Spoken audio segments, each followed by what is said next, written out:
जो कत्ल करते हैं ये कत्ल करने वाले इबलीस के साथी हैं, खबीस हैं, ये लोग गंदे लोग हैं। वो क्या करते हैं कि एक नाइट्रावेट एक गोली आती, नाइट्रावेट गोली डाल के जाके इन्हें कत्ल करते। हम मेडिकल शॉप वालों से ही बोल रहे, ये चुरपुर टपोरियों को नाइट्रावेट नहीं देना। आप अगर कहीं दिए और कहीं कत्ल हो गया तो फिर मेडिकल शॉप वाले याद रखो, हैदराबाद में बहुत सीसीटीवी कैमरा लग गए। खैर 2-3 हजार नहीं काम कर रहे हो, पुलिस वाले देखना चाहिए। तो नाइट्रावेट दवा खा के नू जाके बांखड़े पहलवान कत्ल करते। तो नाइट्रावेट से दूर रहो, नशा गलत चीज है। मैंने 3-4 लोगों से मिला, मुलाकात किया जो ड्रग लेते, गांजा आंजा। मैं पूछा उनसे, फोन से पूछा, जाके नहीं मिला, ना तो बोलेंगे इन्हों भी हमारे दोस्तां बहुत है, कुछ भी माने कुछ भी लगा दो, 100 दिन वैसी ऐसा है वो ऐसा है। तो खैर चलता लगाओ, बोलो तुम, कोई फिक्र नहीं है। कुछ बाकी है तो पूरा कर लो तुम्हारे दिल की भड़ास, क्योंकि तुम्हारा नशा पूरा नहीं होता जब तक तुम मुझे गाली नहीं देते। तो तुम्हारे को नशा चढ़ता, मेरे को गाली देने से कोई बात नहीं, चढ़ जाओ, चढ़ा लो। उस बच्चे ने मुझे कहा कि सिर्फ आधे घंटे के मजे के लिए हम ये करते, आधे घंटे के लिए मजे के लिए गांजा मारते, कोकेन मारते, ये टैबलेटां खा लेते, वो कुछ दवाएं खा लेते। क्या जिंदगी है भाई आप लोगों की, आधे घंटे के लिए। अरे तुमको मैं बता रहा हूं 24 घंटे की नशे की दवा तुमको दे रहा हूं मैं। 24 घंटे तुम हाई रहेंगे। बोले कैसा रहेंगे? बोले मतलब क्यों, तुम क्यों लेते? बोले नहीं, हमारे को कूल दिखना है। कूल, अंदर पूरा कूल हो रहा जिस्म, फेफड़े, गुर्दे, दिल, नर्वस सिस्टम पूरा कूल हो रहा। एटीट्यूड होना हमारे को, एटीट्यूड। का एटीट्यूड बाबू आपको?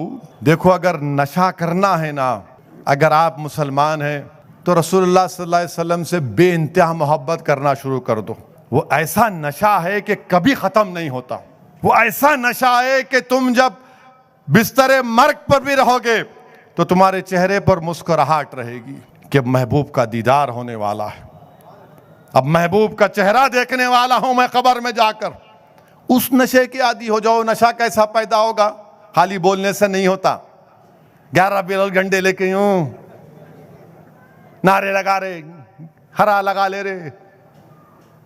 उसके लिए उलमाओं के पैरों के पास बैठो, अपनी माँ की इज्जत करो, भाई की, माँ बाप की इज्जत करो, बीवी की को मारो मत, बहनों का ख्याल रखो, अपने बाप के मरने के बाद जायदाद का हिस्सा दो। अगर तुम किसी अपनी बीवी को छोड़ते हो तो उसके तमाम इस्लामी तौर तरीके से उसको छोड़ो और अपनी औलाद के सामने एक बेहतरीन इंसान बनो। जो बेटी और बेटा अपनी माँ और बाप को फजर में उठते हुए देखेगा, नमाज पढ़ते हुए, वो जब बूढ़े होंगे तो बोलेंगे अपनी औलाद को, अपने पुत्रों को कि मेरे को नमाज की आदत इसलिए पड़ी क्योंकि अब्बा और अम्मी उठाते थे कि नमाज पढ़ो। मगर यहाँ पर क्या है, रात के 12 बजे तक, आजकल तो वो आ गया, रात में वो सीरियल मिस हो गया तो बैठ के देख रहे, मियाँ भी लगा देखेंगे, मिस हो गया ना वो, लगा मैं मालूम मेरे को, मैं हमारे मंजलिस के जिम्मेदारों से घर पे मिलने गया था। मैं क्या हम यहाँ बाहर बिठा दिए? नहीं साहब, जरा क्रूशल मोमेंट आ गया था, सीरियल का बैठा हुआ था देखते हुए, खत्म करके आप भी। अरे मैं क्या है भाई, मैं बैठ नहीं साहब, आप तो बैठते, मैं भिजाना चाहे वाई आपको। यानी ये हाल हो चुका है।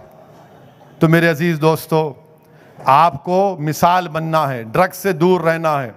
और हम हुकूमत से मुतालबा करते कि जितने इस किस्म के लोग हैं जो कत्ल करते हैं उनको उठाइए आप। कौन रोक रहा आप लोगों को? उठाओ उन लोगों को, उठा के जरा आप दुबई को भिजाओ। दुबई मालूम क्या है? मालूम नहीं? मालूम? चंचलगुड़ा जेल को दुबई बोलते हैं। दुबई को भिजा देना, थोड़ा रह के आते वहां पे, 15-20 दिन रहे तो सब मालूम हो जाता। वहां जाते कि उनको तलवार हाथ में देते सुबह सुबह, चल शुरू हो जा। मालूम तलवार क्या है जेल में? मालूम क्या है वो? क्या है वो? झाड़ू कट्टा, चल शुरू हो जा, चल। जो बोलता है ओ मैं बहुत बड़ा बांकड़ा, मेरे को तलवार, हाँ चल शुरू। उसके बाद अगर कोई किसी को और बदमाश बोलता भाई मां नहीं तो अंदर बैतुल खला में, हाँ तो इन लोगों को भिजाना चाहिए दुबई को। मगर बाज वक्त लगता पुलिस वाले खुद इनसे मिले हुए हैं। मेरे को एक मालूम एक किस्सा मैं बोल रहा हूं यहां से, और शायद पुलिस वाले समझ जाएंगे अक्लमंद रहे तो। एक है, जरा देख लो, नहीं तो फिर पूरा कैसेट सामने आएगा। उन्हें जब पकड़ा जाएगा मालूम होगा कि उन्हें आपको भी चुट्टा दिया था। अच्छा ये आपको भी उन्हें क्या बोलते, वो कैनबिस को गांजा बोलते, वो भी सब मालूम मेरे को। हम आपको बोल रहे जरा इन लोगों को देखो, ये नस्लों को बर्बाद कर रहे, नौजवान बच्चे ड्रग्स में बर्बाद हो रहे हैं, इनको आप रोको, उठाओ इन लोगों को, पाक करो आप। हैदराबाद की पुलिस ने गोवा में जाकर 3 बड़े किंग पिंग को लेकर आए, गोवा के, एडविन एक का नाम है। तो गोवा के लोग फोन करके पुलिस को बोल रहे हैं, गोवा के लोग बोल रहे अरे न्यू ईयर के बाद पकड़ना था ना, हमारा क्या होगा। आपको मालूम मुल्क में कितने लोग ड्रग लेते? 10 करोड़। 10 करोड़। आप सोचो खुदा ना खास्ता अगर आपके भाई को, आपकी बेटी को, आपकी औलाद को ये लत लग गई तो पूरा घर बर्बाद हो जाता, पूरा घर बर्बाद हो जाता।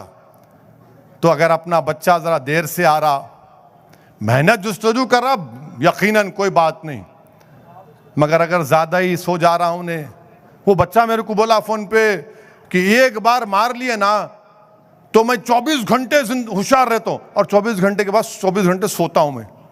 अरे क्या जिंदगी है भाई ये, रात में सोना, सुबह फजर से पहले उठ के तौबा करना, नमाज पढ़ना, फिर सूरज निकलने से पहले जुस्तजू में जाना, रिज़्क़ की तलाश में मेहनत करना। ये कामयाब इंसान है, नहीं है क्या लेके मार रहे।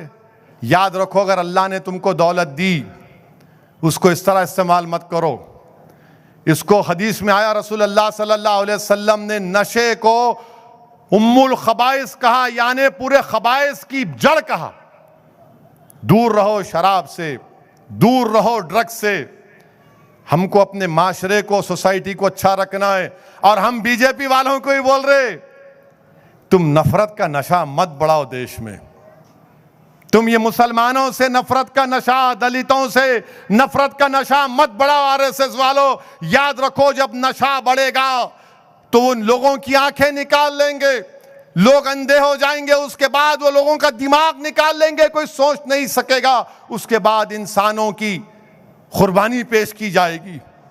इसीलिए मेरे अजीज दोस्तों और बुजुर्गों, नशा है ये, इस नशे को रोकना है। और नफरत भी एक नशा है, नफरत भी एक नशा है कि डाल दो इनके खिलाफ, नशा पैदा कर दो, नफरत पैदा कर दो। मुसलमानों से खतरा है, कहां का खतरा है मुसलमानों से? सबसे ज्यादा कमजोर तो हम हैं। बताओ लड़ाई हमारी उसी के लिए तो है। अब ये लोग सेकुलर पार्टी तो खैर बोलते रहते, बोलो जितना बोलना है बोलो, मगर जो जुल्म करेगा, जो मेरा हक नहीं देगा, जो मुझे नीचे करेगा, मैं लड़ूंगा। इलेक्शन लड़ता आया, फिर लड़ूंगा। तुम हारो जीतो, मुझे उससे कोई मतलब नहीं है, मुझे कोई मतलब नहीं है। मुझे लड़ना इसलिए है। अब आप बताइए कि बीजेपी किसी मुसलमान को टिकट देती नहीं है, और दूसरे पार्टियां देते तो बोलते जरा बाजू हट के ठहरो, जरा सामने नको आओ। आप फोटो में आ गए तो फिर बीजेपी वाले बोलते देखो मुसलमान खड़ा हुआ है बाजू। हम तमाम से कह रहे हैं कि भारत में मुसलमानों को अगर आप गायब कर देंगे सियासत से तो भारत की जमहूरियत ताकतवर नहीं हो सकती है। ये हिस्सेदारी की जमहूरियत है, सबको हिस्सा मिलना चाहिए। मेरी आप तमाम से गुजारिश है कि मजलिस को मजबूत करिए। नौजवानों सामने आओ। हमारे कॉरपोरेटर से भी कह रहा हूं, जरा अच्छे तरीके से पेश आओ।